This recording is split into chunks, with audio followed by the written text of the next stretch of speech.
de paz e nos brinde com as suas palavras. Muito obrigada, gratidão.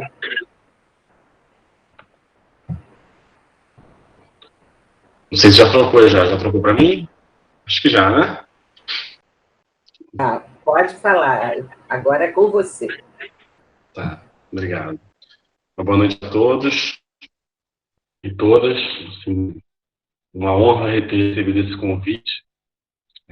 Uma alegria muito grande poder participar da Corrente do Bem, esse trabalho executado pelo Francisco, como tantas atividades que vocês, assim, dizem diretamente, né? Tantas atividades que essa casa realiza e que vão modificando a humanidade, vão promover tantas mudanças interessantes, né? Essa mobilização somente nos auxilia, né? Na purificação do ambiente do lar, dos nossos pensamentos. Eu vou fazer a palestra hoje, essa fala, só que eu não tenho filho, né? Mas eu tenho um Pokémonzinho aqui que vem aqui, vira e mexe. Aí vai ter essa participação de vez em quando, tá? Porque ela vai pedir carinho, aí eu tenho que fazer carinho e pedir para ela ir para lá. Mas, enfim, o tema que eu queria discutir hoje é o isolamento. Não foi divulgado quanto isolamento, mas assim, eu pensando sobre isso, sobre qual tema que seria interessante discutir, e eu queria promover essa reflexão sobre o isolamento, mas não nos termos que a gente está vendo tanto na televisão, não nos termos que a gente está vendo nas redes sociais e tal. Queria que a gente expandisse um pouco mais essa temática, que eu acho que é muito importante para a gente hoje em dia, ainda mais enquanto espíritas. Eu acredito que isso do espírita é ver um pouquinho além do que as outras pessoas estão enxergando.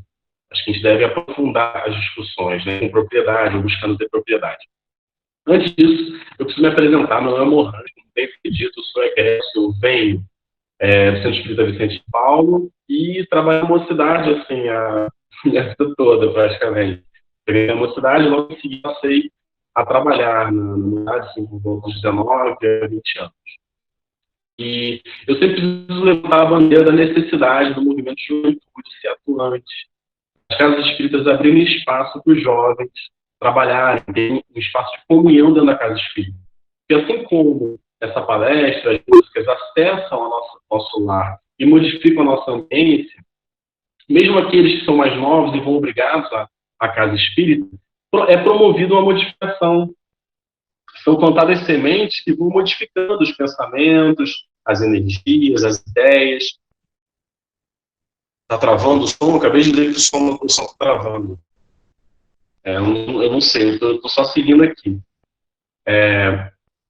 Enfim, e a ideia é que aqui o espaço de juventude cria história dentro do movimento espírita.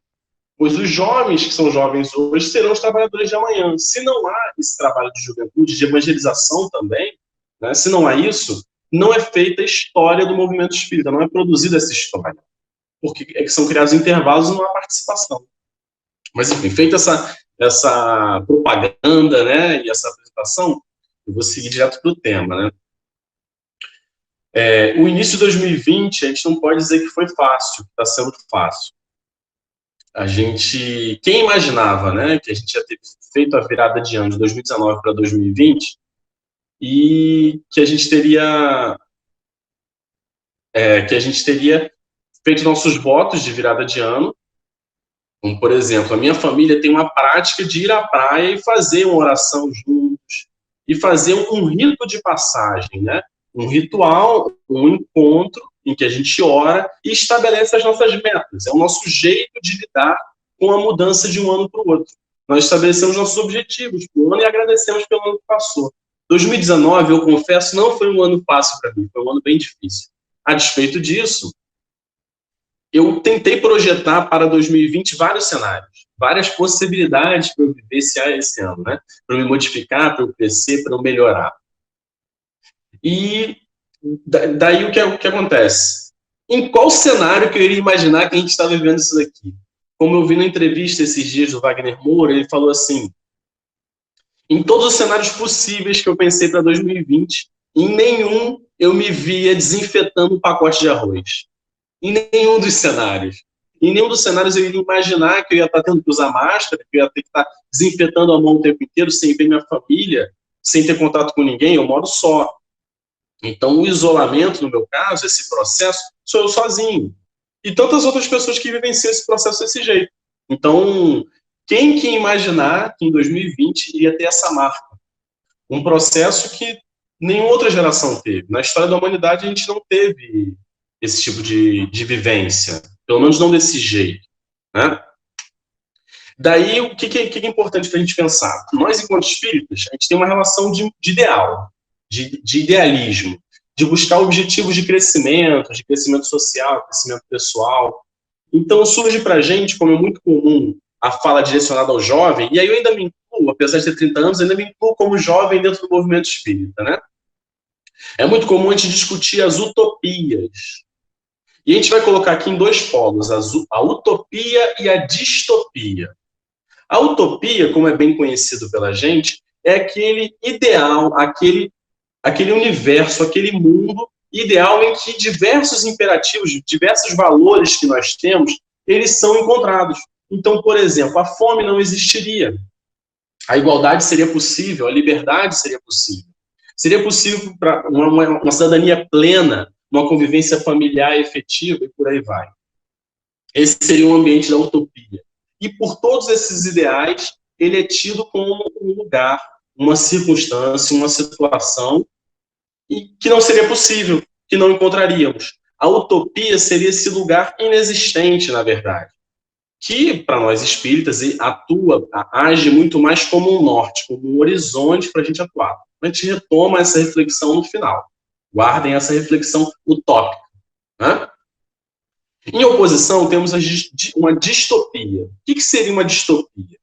A distopia seria esse mundo, esse lugar, em que, na realidade, os nossos valores, os nossos ideais, eles não são encontrados. Na verdade, há a deturpação, há um quadro de decadência, há um quadro de crise, num sentido mais negativo. Então, por exemplo, o que a gente vai encontrar é um alto índice uma distopia de desigualdade. Ah, Mohan, está muito teórico, dá exemplo mais claro para a gente poder enxergar isso daí. Posso dar exemplos da mídia, que a mídia lança muito para a gente. E quando eu digo mídia, eu estou incluindo nisso arte, obras de arte. Da sétima arte, por exemplo, como filmes. Existem filmes que trazem para a gente distopias. Por exemplo, Eu Sou a Lenda, é um filme famoso com o Will Smith. Tem outro filme também, outros filmes muito interessantes que pegam essa temática. Colocam o ser humano numa realidade, num futuro, em que está tudo destruído, tudo devastado. No Eu Sou a Lenda é um camarada, né, o Will Smith, que está só. Ele está só, ele se vê só no mundo e existe um monte de zumbis. Ele tem que lutar para sobreviver.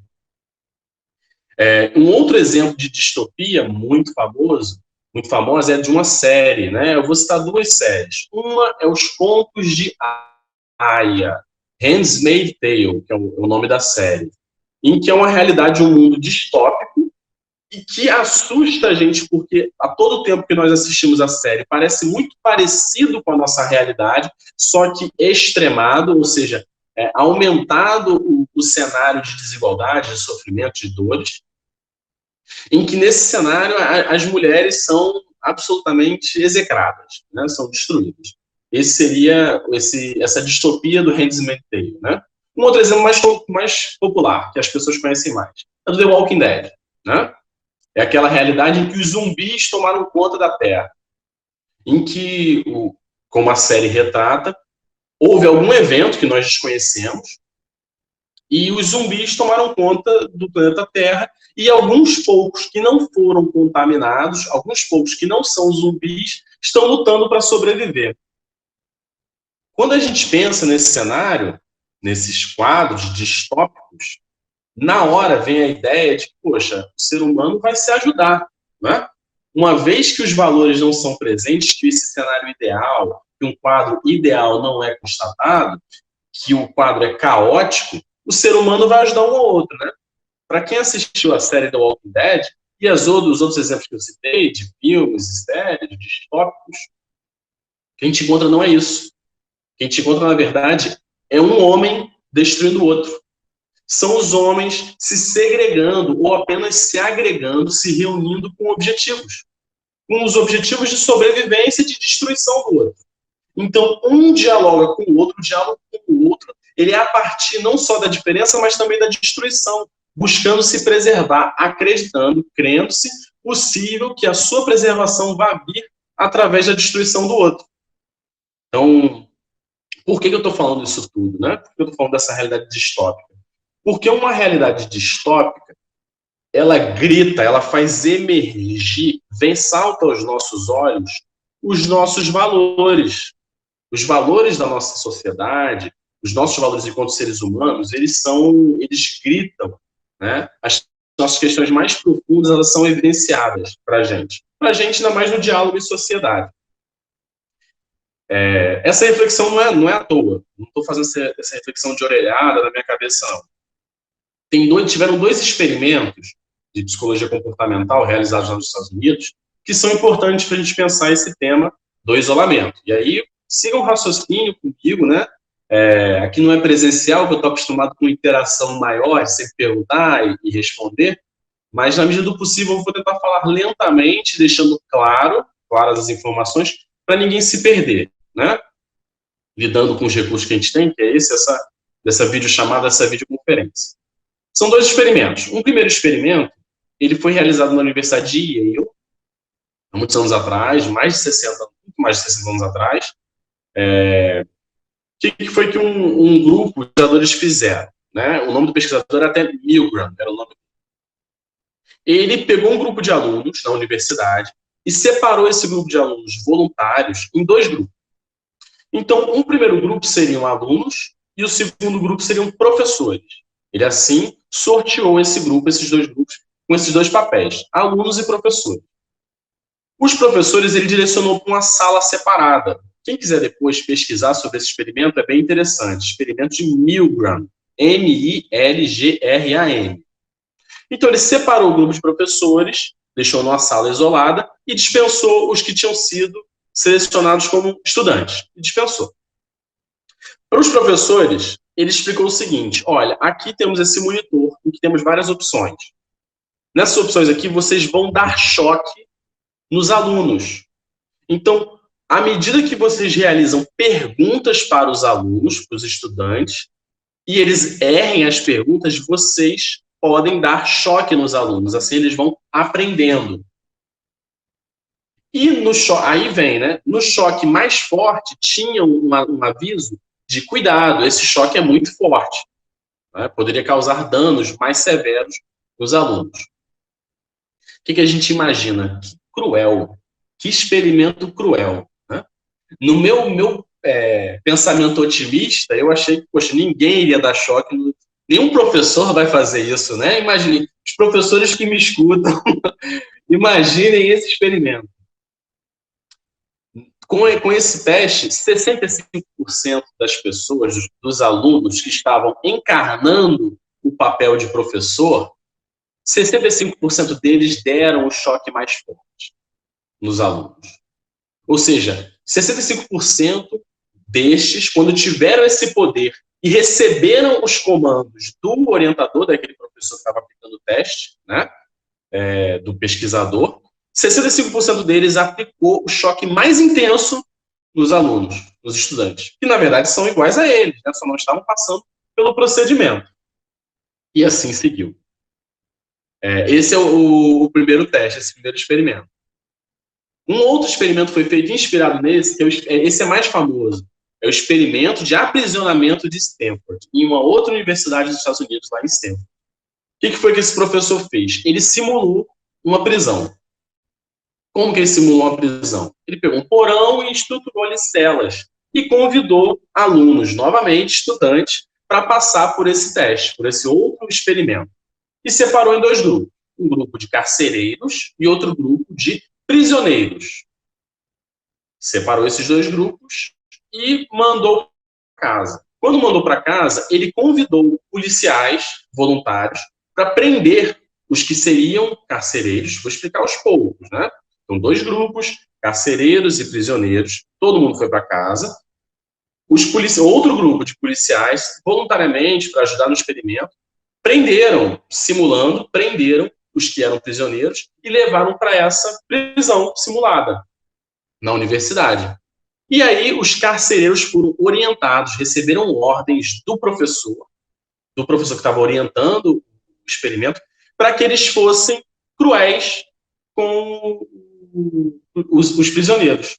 Ou seja, os carcereiros foram investidos de um poder diante do outro grupo. E o professor disse, olha, se vocês quiserem, vocês podem ser cruéis com eles, para manter a ordem. Em uma semana, esse experimento teve que ser interrompido. Por quê? Porque os carcereiros foram ficando cada vez mais cruéis com os prisioneiros.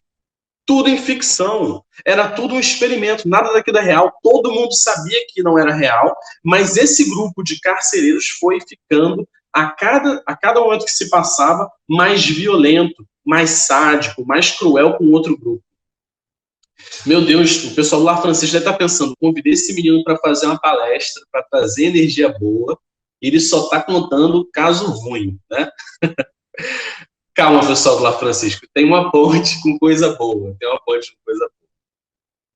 Enfim, esse experimento teve que ser cessado porque o pessoal se viu investido de tamanho poder que extrapolou qualquer limite, né? Então o pessoal acordava de madrugada, os carcereiros acordavam os prisioneiros de madrugada, mandavam fazer flexão, tiravam alimentação, foram absolutamente cruéis. E a desculpa era, não, eu estava recebendo ordens, eu estava recebendo comandos.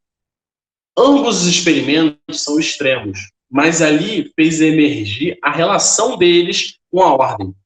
Olha, se foi dada a ordem, não é minha responsabilidade. A responsabilidade de quem deu a ordem, do professor. Não é minha responsabilidade. Lê do engano, né? Ah, Mohamed, isso não tem nada a ver com o nosso tema, isso tem nada a ver com a nossa realidade. Será? Será que, de fato, não tem nenhuma relação? Se pararmos para pensar com maior frieza, com maior acuidade, com maior cuidado, quantas ordens, quantos comandos a gente recebe todos os dias? Quantos comandos que nós recebemos desde quando nós éramos muito pequenos? Orientações de como agir, de como se portar. E nós seguimos como verdadeiros robôs. E aí e esses comandos, ainda mais no nosso sistema, na nossa realidade, aí somos espíritas, né? Podemos aprofundar a discussão num nível que talvez outras pessoas não consigam. Nós, enquanto espíritas, nós sabemos que isso é um mundo de provas e expiações. O que isso quer dizer, mundo de provas e expiações? Quer dizer que, no mundo de provas e expiações, o mal ainda se sobrepõe ao bem. Então, numa noção mais maniqueísta de bem e de mal, a gente sabe que isso se mistura muitas vezes, né? A gente não tem clareza do bem e do mal, né? Porque normalmente, na nossa cabeça, quando a gente pensa numa prisão, quem está preso é mal e quem está aprisionando o outro é bom, né? Vejam que nessa dinâmica aqui não foi nada bom. Mas, enfim, no mundo de provas e expiações, o mal ainda se sobrepõe ao bem. Principalmente no sentido de que a matéria, ou seja, nossos impulsos mais violentos, ainda se sobrepõem aos nossos impulsos mais amorosos, mais espiritualizados. Então, a carne se sobrepõe ao espírito nesse nosso quadro. E, nesse sentido, existem vários comandos que gritam para a gente o tempo inteiro o apego à matéria. Então, por exemplo, um exemplo assim que está para todo mundo o tempo inteiro, né? Que eu sempre cito nas minhas palestras, na esperança de que os pais, os educadores, talvez adquiram outra forma de falar com o jovem, com a criança. O exemplo é que muitas vezes nós aqui que eu estou falando e vocês estão escutando, ouviram esse comando desde novinho. Qual comando? Estuda. Estuda para você ser alguém. Quem já ouviu falando em outra oportunidade, eu sempre cito esse exemplo. Né? Porque eu acho muito pertinente. A gente escutou várias vezes. Estude para você ser alguém. Mohamed, para você ser alguém, você precisa estudar, então estude. Eu preciso de um diploma na minha parede para que eu seja alguém. Eu estou sendo exaustivo, estou repetindo para a gente ter clareza. Por quê? Porque essa fala é imbuída de muitos sentimentos bons, é de bons sentimentos, mas a repercussão dela muitas vezes é nefasta, é negativa. Por quê, Mohamed? Um exemplo. A gente acha estranho quando, no final da década de 90, dos anos 2000, quando os jovens atearam fogo lá em Brasília a um índio. Quem é mais antigo se lembra com mais clareza. Na virada para os anos 90, dos anos 2000, um jovem tacou fogo em um índio que estava dormindo na rua. E quando entrevistado, a gente fica estarrecido, né? Quando entrevistado, esse jovem, quando perguntando, por que você fez isso? Um grupo de jovens, por que vocês fizeram isso? O grupo respondeu, nossa, a gente pensou que fosse um mendigo, porque mendigo pode ser queimado. É esse o pensamento que está implícito. Mendigo pode ser queimado porque ele não é ninguém. Ele não tem um diploma, ele não tem uma condição social, ele não tem um lugar na sociedade de respeito. Cadê o diploma na parede dele? Aliás, ele nem parede tem. Ele mora na rua. E aí, quando a gente está vivendo toda essa discussão de isolamento, tá claro, pessoal, que são comandos que nós recebemos, comandos oriundos do mundo de provas e expiações, que nós temos responsabilidade, nós devemos ressignificar e refazer esses discursos, porque nós reproduzimos esses discursos, nós seguimos o tempo inteiro sem nem pensar como robôs. Né? E aí vem a indagação. Vivemos isolados. Né? Agora a gente está isolado por causa do Covid-19, da pandemia. Vem a pergunta. Nós começamos a viver isolados quando começou a quarentena, a primeira quarentena? Foi lá que começou o nosso isolamento? Ou a realidade é que nós já vivíamos isolados? Ou o pano de fundo, a verdade, né, é que nós já vivíamos com grande distância um do outro. Distância afetiva, especialmente afetiva, distância de convivência, distância de carinho e tantas outras. Aí eu vou citar alguns exemplos, 3 exemplozinhos, 3 espaços em que esse distanciamento, esse isolamento se manifesta. Né? O primeiro exemplo seria no ambiente do trabalho, que o filme do Charlie Chaplin, O Tempos Modernos, tão conhecido por todos, né?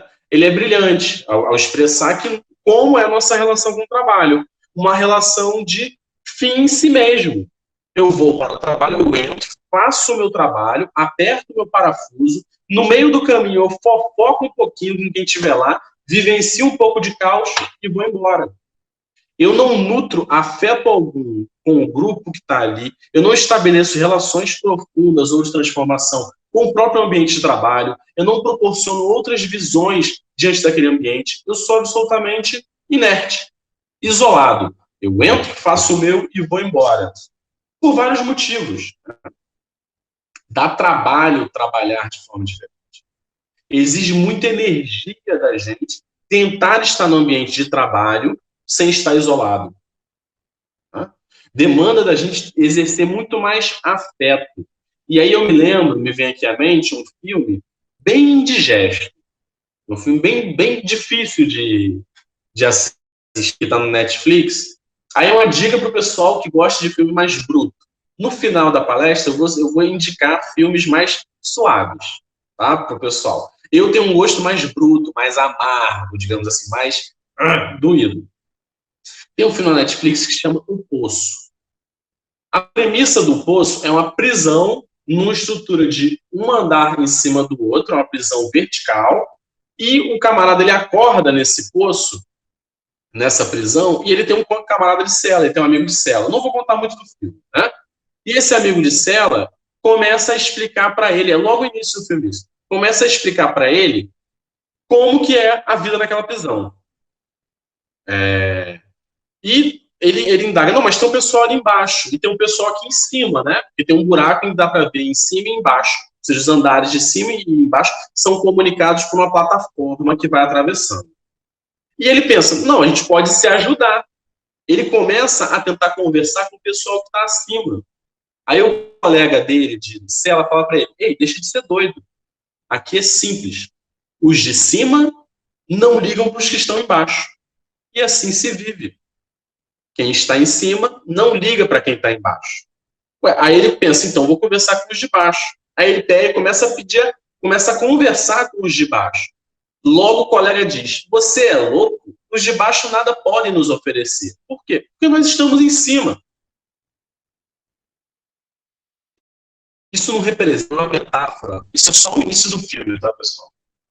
Isso é uma metáfora muito boa da nossa sociedade, das diversas circunstâncias em que nos colocamos na sociedade, que nos encontramos na sociedade, em relação de poder ou de submissão diante do outro, o tempo inteiro. E aí a chave, né, a diferença para nós espíritas cristãos é como que nós nos portamos, especialmente quando nós estamos com o poder, quando nós estamos numa posição superior. Óbvio que também quando nós temos que engolir a nossa condição humilde, é difícil, é bem indigesto. Mas nós representamos, nós demonstramos comumente uma relação de abuso do nosso poder no diálogo com o outro. Um outro âmbito, uma outra circunstância em que a gente vive em isolamento é o estudo. Nos estudos, desde pequenininho. E aí aquela frase que eu falei, de estuda para você ser alguém, ela vem junto com a outra dinâmica estrutural da nossa educação. Que estrutura é essa? Que dinâmica é essa? A relação nossa com o outro, desde pequenininho, é uma relação de competição. Eu e o meu colega de classe, desde os 5 anos de idade, é uma relação de competição. Então, eu não ajudo o outro, porque o outro, depois, ele vai disputar comigo a vaga no vestibular. Ele vai, depois do vestibular, vai disputar comigo o lugar na universidade. E depois da universidade, no mercado de trabalho. Então, jamais posso auxiliá-lo. Jamais eu posso olhá-lo como irmão. Percebam como o afeto ele é absolutamente limitado e a gente segue, como bom soldado, esse comando. Vivemos isolados já há muito tempo. Né?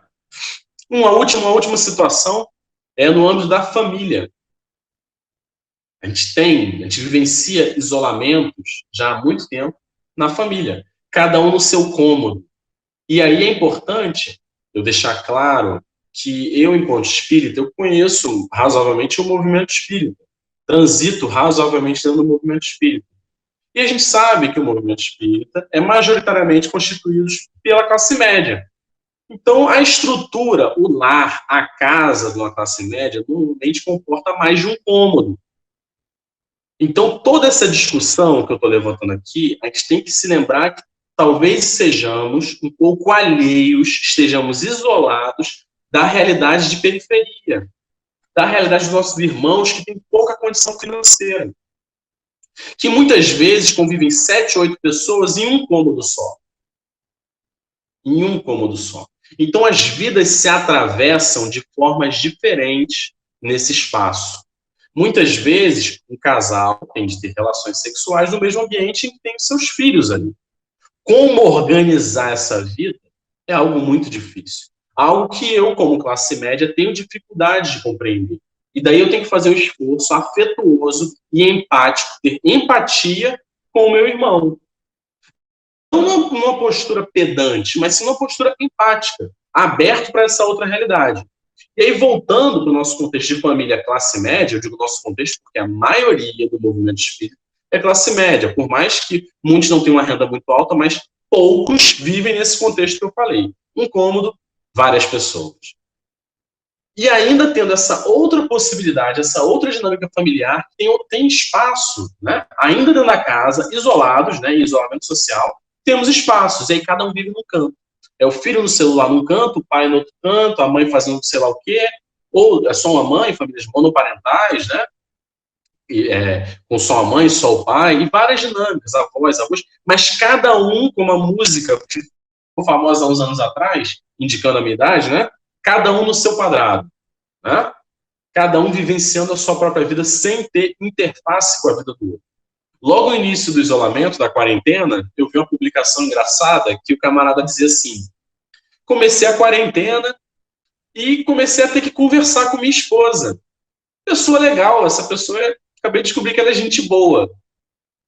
É uma piada, é um post, um meme engraçadinho, mas que indica muito como que muitas vezes dentro de um relacionamento não estamos conversando de verdade. Dentro do relacionamento conjugal, talvez dali onde nasça a família, onde há a possibilidade de reprodução, ou de adoção, ou de construção de outras organizações familiares, né? Como a gente sabe que existem várias possibilidades familiares, né? Nesse cenário, muitas vezes não conversamos de verdade, não nos afetamos de verdade. E aí vamos seguir agora para o que dá, talvez, alguma luz para a gente. Né? Estou aqui desenhando um ambiente trevoso. Novamente brincando com o pessoal do Lar Francisco, que eles devem estar arrancando os cabelos, né? Vitor deve estar louco, a Cristian deve estar louca, dizendo, meu Deus, chamamos esse menino para ele ficar só falando coisa ruim. Não estou falando coisa ruim, eu estou aqui provocando. Meu papel talvez seja provocar nós, enquanto espíritas, para olharmos com maior carinho e maior, maior compromisso com a nossa vida. Né? Tem uma fala de Emmanuel no livro... Eu não sei, eu particularmente não sei, não me adianto em dizer que é Emmanuel do Chico, mas tem uma fala de um Emmanuel, no Evangelho segundo o Espiritismo, capítulo 11, item 11. É um capítulo, é um trechinho que fala do egoísmo, dentro do Evangelho, falando sobre o egoísmo. E a frase bem emblemática, eu adoro essa frase, diz o seguinte: é preciso mais coragem para enfrentar a si mesmo do que para enfrentar o mundo. Vou repetir. É preciso mais coragem para enfrentar a si mesmo do que para enfrentar o mundo. Essa fala do Emmanuel, aí não sei dizer se é do Emmanuel do Chico ou se é um outro Emmanuel. Vejam, o que ele está dizendo é que é mais difícil, deveria causar mais medo, né? E eu não diria medo, né? Diria assim, existem mais obstáculos, demanda mais coragem da gente enfrentar as nossas questões, ver o que a gente precisa mudar do que querer mudar o mundo. Porque nosso primeiro desejo, nosso primeiro movimento é tentar mudar o mundo, né?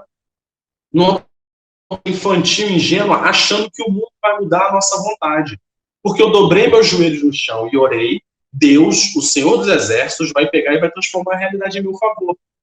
Essa talvez seja uma relação bem ingênua de religiosidade. E eu não acredito que seja esse o convite que Jesus fez. Eu acredito que o convite de Jesus, ainda mais por essa fala do Emmanuel, é um convite à nossa transformação pessoal. Peraí, o que eu posso me modificar? O que eu posso me transformar? E como que essa transformação pessoal impacta no ambiente? E aí você já vivencia um exemplo. Essa corrente do bem, só de ficar ouvindo as músicas, né, que o Vitor estava tocando, belíssimas, que há tanto tempo que eu não sentia tão aconchegado. Né? Vejam que um irmão tocando uma música, fazendo uma ambientação, promove de transformação no nosso coração, nos nossos pensamentos, que às vezes vagueiam, passeiam por lugares tão tenebrosos, tão ruins. Né? Então, a realidade é que esse isolamento, ele constitui um convite. O isolamento ele só torna mais extremo algo que a gente já vivencia no nosso dia a dia. A distância que já existe entre eu e o outro, nos diversos espaços. Eu citei só 3, mas existem tantos outros espaços. Na casa espírita também, por exemplo. Entramos, saímos, tomamos nosso passe, a vida fluidificada e vou-me embora. Não me implico, não me importo com o que ocorre naquele espaço. Não me comprometo em auxiliar, e às vezes contribuir em algo. Né? Muitas vezes é isso que a gente encontra. E esse convite feito é um convite para a gente ter que olhar para dentro da gente. Porque chega um momento, e aí falando para a classe média, né? Chega um momento em que a gente já olhou todas as páginas de notícia. A gente já cansou do Globo News jogando para a gente notícia ruim. A gente já ficou muito angustiado vendo o número de mortos aumentando, o número de contaminados aumentando dia a dia. E a gente vendo as pessoas saindo na rua, sem máscara, sem passar álcool, sem fazer nada. Né? A gente já cansou disso. E é um convite para a convivência familiar. Aquele que mora só, meu exemplo, termina tendo que se haver com as próprias questões. Ver como que fica esperando que o outro ligue. No orgulho de não ligar para o outro. Não perguntar, e aí, como é que tá? Tudo bem? E aí, vamos conversar? Vamos jogar um jogo? Vamos fazer uma coisa, né? Mesmo na distância. Ou seja, mesmo nesse movimento sozinho, é possível estar interagindo com o outro. E aí, na convivência familiar, talvez aí gritem maiores situações de divergência, né? De choques, de conflitos. E aí eu tenho um exemplo meu, um exemplo pessoal, né? Uma vez eu viajei com meu irmão, eu fiz uma viagem com ele, em que a gente passou, talvez foi a oportunidade, tirando quando a gente era muito pequeno, né? Em que a gente mais teve de conviver com o outro. A gente passou, sei lá, uns 15 dias, muito tempo junto. E eu preciso confessar que ele me incomodava muito. Meu irmão me irritava muito. O Rudá, meu irmão se chama Rudá, né? Ele gosta muito de ouvir FM o Dia. E a FM o Dia é pagode e funk. Na parte da manhã, falam, agora são as melhores de ontem. Aí quando chega na parte da tarde, eles falam, agora são as melhores da parte da manhã. E chega de noite, são as melhores do dia. Então são sempre as mesmas músicas. E meu irmão gosta de ouvir aquilo muito alto. Ele não mora no país. E aí quando ele vem, as pessoas estranham porque ele sabe as músicas. É porque ele escuta o tempo inteiro. Né? E eu tive que conviver com isso. Esse era um exemplo. Fora outras coisinhas, né? Quem tem irmão sabe como é que é isso. E eu comecei a me fechar, comecei a ficar irritadíssimo. Qualquer coisa que ele falava, eu dava uma cortada nele. Num dado momento, ele dirigindo, ele virou para mim e falou, quando eu dei uma cortada nele, ele falou para mim assim, Morandi, você acha que não tem nada que você faça que me incomoda? Vou repetir. Morandi, você acha que nada do que você faz me incomoda? Olha, tem muita coisa que você faz que me incomoda pra caramba. Eu tive que ouvir aquilo, engolir, né? Porque eu estava me achando o puro, o bom, o lindo, né? E não fazia nada que me incomodava, não tendo ideia do quanto que eu também estava incomodando ele nessa convivência e que ele estava simplesmente vivendo, seguindo, se afetando comigo, dialogando comigo, né? Aí vem aquela frase do Caetano Veloso, né, na música Sampa, em que ele fala, Narciso acha feio o que não é espelho. Vou repetir. Narciso acha feio o que não é espelho. Narciso tem um mito, é uma história que não cabe aqui contar, mas ele se impressiona com o reflexo dele, ele fica ali encantado com o reflexo dele, porque ele está se vendo. Só quer ver ele, né? Só quer se ver. Não profundamente com essa convivência, como esse isolamento está promovendo na gente. A gente acha muito feio ter que conviver com o outro. A gente acha muito feio ter que conviver com o defeito do outro. Esquecendo que temos, né? Esquecendo que temos várias questões que incomodam bastante o outro. Esquecendo, sendo ingênuos, né? Uma ingenuidade que não nos cabe mais, que não cabe mais para a gente, que a gente não deve mais seguir nesse caminho. Especialmente espíritas, né? E aí, a gente vai seguindo agora com uma questão talvez mais de fechamento. O espiritismo, ele tem como reflexão básica, né, a noção de evolução. Então, a ideia é que nós estamos em um mundo em evolução. Eu falei até num dado momento aqui de um mundo de provas e expiações.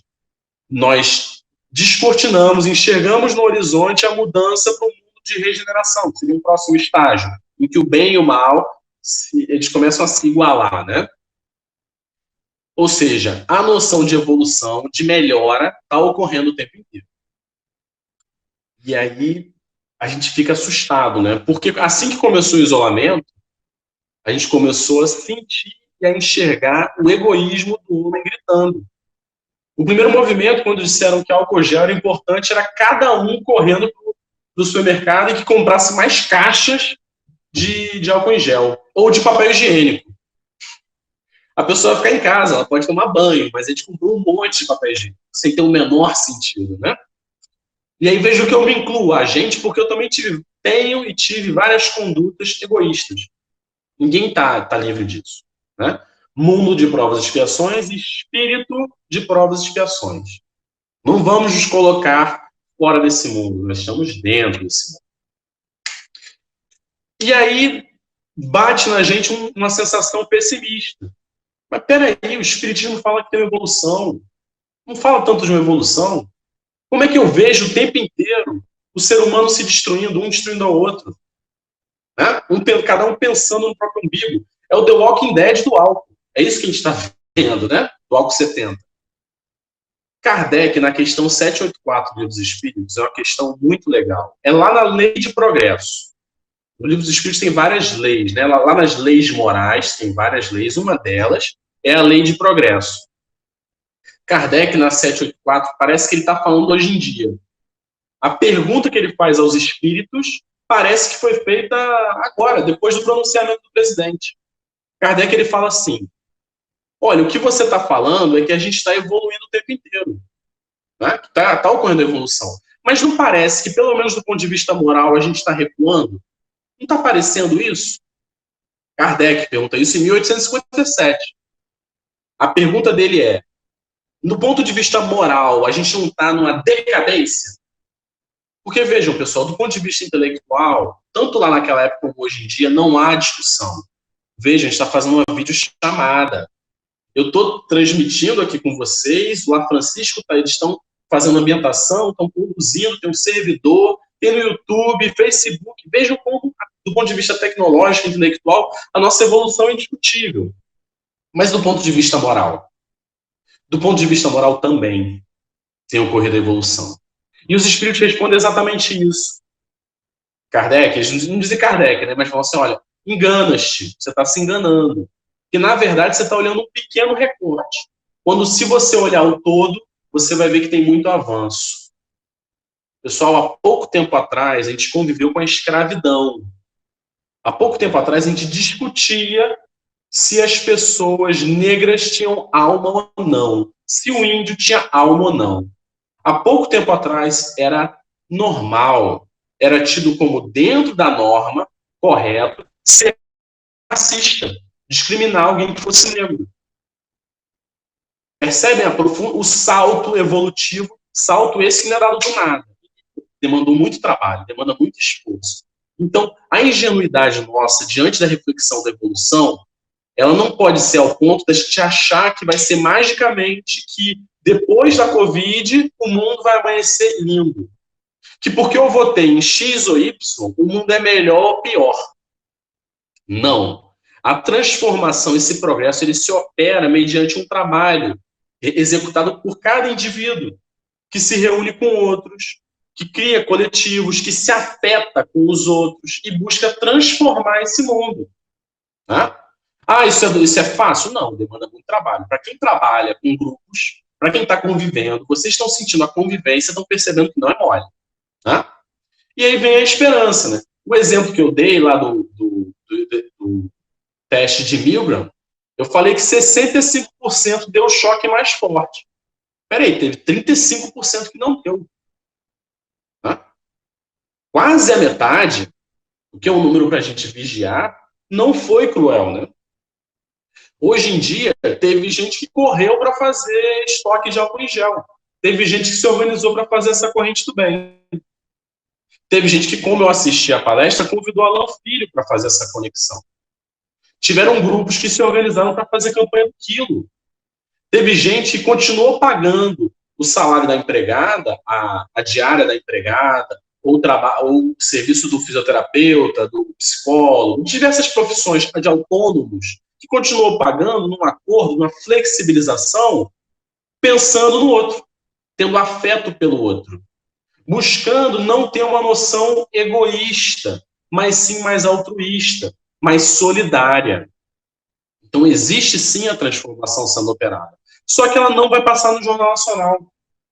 O Globo News não vai passar o dia inteiro noticiando coisa boa, porque não vende, infelizmente. Porque o Globo News e tantos outros canais, o próprio algoritmo do YouTube, está muito mais vinculado, está muito mais levado por um movimento egoísta, um movimento de mercado, um movimento de cada um vai pelo seu e assim dane-se. Não é? E aí, mas ao mesmo tempo, a gente tem que pensar o quê? Poxa, mas eu não sei muitas vezes qual caminho eu devo seguir. Às vezes eu me encontro diante de dilemas, ou às vezes eu encontro resistência tamanha que eu não consigo superar a dificuldade. Eu estou falando para um grupo de espíritas. Nós, enquanto espíritas, a gente tem que pensar no que deve se servir daquilo que o Espiritismo traz de informação e serve de instrumento, de ferramenta para lidar com a dificuldade, para lidar com esses dilemas da convivência, para lidar com os dilemas do não saber, da angústia, da dor. E existem vários. Esse encontro aqui é um exemplo, em que eu estou aqui expondo minhas reflexões, em que eu estou aqui me afetando, estou aqui me mostrando, e vocês também, eu estou acompanhando aqui do lado os comentários, né? Cada um expondo a sua perspectiva, suas reflexões, com respeito, com cuidado ao que o outro sente. São esforços que a gente realiza. Esse é um exemplo. O Espiritismo fala muito também do trabalho, do efeito que a prece faz na nossa vida. Lá no Evangelho segundo o Espiritismo, mais por final, Kardec ele começa a falar sobre a prece, traz até vários exemplos de prece, para quem quiser ler, só para ter informação, porque a gente sabe que a prece ela deve ter um movimento muito maior de espontaneidade. Mas enquanto não consegue a espontaneidade, às vezes a leitura ali serve de recurso, certo? Pode nos auxiliar a encontrar as palavras, né? Eu acredito que Deus não tem uma liturgia muito grande para falar com ele. O que importa é falar do coração, como Kardec fala. E lá, os espíritos dizem que a gente pode separar os males da vida, e eu já vou caminhando para o encerramento, em dois tipos de males da vida. Os males que ocorrem fora do nosso controle, que nós não demos causa, que ocorrem simplesmente na nossa vida, e os males que nós ocasionamos. Temos esses dois tipos de males, né? Eles nos dizem que a maior parte é da segunda ordem. Ou seja, a maior parte dos eventos ruins da nossa vida, dos males da nossa vida, fomos nós que ocasionamos. E que se nós orássemos, se nós fizéssemos a oração, nós teríamos a condição de refazer essas condutas. A oração como movimento de meditação, como movimento de introspecção e de busca de respostas, de orientações, e aí do mundo espiritual, das nossas experiências, né? De dialogar de forma mais, sem tantas barreiras com a nossa consciência. Com esse movimento, a gente talvez nós consigamos ter muito mais êxito nas nossas condutas, né? Sofrer um pouco menos. E aí, diante das dificuldades, ter um pouco mais de serenidade. O Espiritismo traz tantos recursos. A arte, eu comentei já aqui da música, que o Vitor trouxe muito bem, eu sempre elogio com isso, né? A meditação, o movimento de respiração, e de sentir o que se passa pela nossa cabeça. Existem várias possibilidades. Mas a gente se perde no movimento materialista de ficar somente buscando ostentar, né? Ostentar uma espiritualidade que muitas vezes não é real. O convite do estudo de hoje é de combate ao isolamento. Não para a gente sair para a rua, não para a gente ir para a rua fazer esporte ou voltar a trabalhar. Isso eu não sei, eu não sou da área da medicina. Eu não sou gestor público, não é meu papel fazer essa reflexão, talvez, né? O meu papel aqui é chamar a atenção para o quão isolados nós estamos uns dos outros. Quanto que nós colocamos o outro como inimigo, podendo trazer o outro para perto. E aí, como dica para esse encerramento, para vocês assistirem filmes legais, assim, filmes mais good vibes, né, com energia lá para cima. Alguns vocês já conhecem. São filmes com mensagens legais, tal. São 3 filmes que eu vou indicar. O Óleo de Lorenzo, que é um filme sensacional, muito bom. E aí eu faço a sinopse bem breve, né? É uma mãe e um pai que descobrem que o filho tem uma doença tida como incurável. Uma doença que não teria cura. E eles começam a batalhar por essa cura. Em tempos de pandemia, eu acho que é uma reflexão, é um filme legal. Um outro filme interessante sobre a distância que existe entre a gente, no nosso dia a dia, é um filme que se chama Crash. De crash mesmo, de choque, né? Crash no Limite. Um amigo chamado William me indicou um tempo atrás esse filme. E, por fim, um filme mais romântico, um romancezinho que se chama Questão de Tempo. Esse, se eu não me engano, tem no Netflix. São 3 filmes que valem a pena. Questão de Tempo é um camarada que ele descobre que ele consegue voltar no tempo. E aí faz a gente pensar sobre o que faríamos diferente ou não, se mudaria a vida ou não, se a gente gosta da nossa vida ou não. Várias reflexões legais. Então, para encerrar essa nossa conversa, né, meio monólogo, eu queria dar essas 3 indicações. O Óleo de Lorenzo, Crash e Questão de Tempo, como dica de filme para a gente tentar vibrar, sentir coisas melhores, pensar coisas melhores, né? E se afetar, mediante essas reflexões, um pouco mais com o outro. Eu queria agradecer muito a Christian pelo convite, queria agradecer muito ao Lar Francisco por ter essa oportunidade de fazer essa fala, essa conversa aqui, tendo a possibilidade desse contato tão afetuoso, pelo menos eu busco ser afetuoso nessa fala, e que a gente possa trabalhar a nossa saúde mental, espiritual e física. Às vezes a gente está cuidando muito do corpo e esquecendo do espírito, né? Que possamos, assim, passar por essa tempestade de uma forma mais cristã, amorosa, espírita, enfim, né? Um beijão, fiquem com Deus, que Deus os abençoe. Eu vou passar para a Ângela. Tchau. O Randy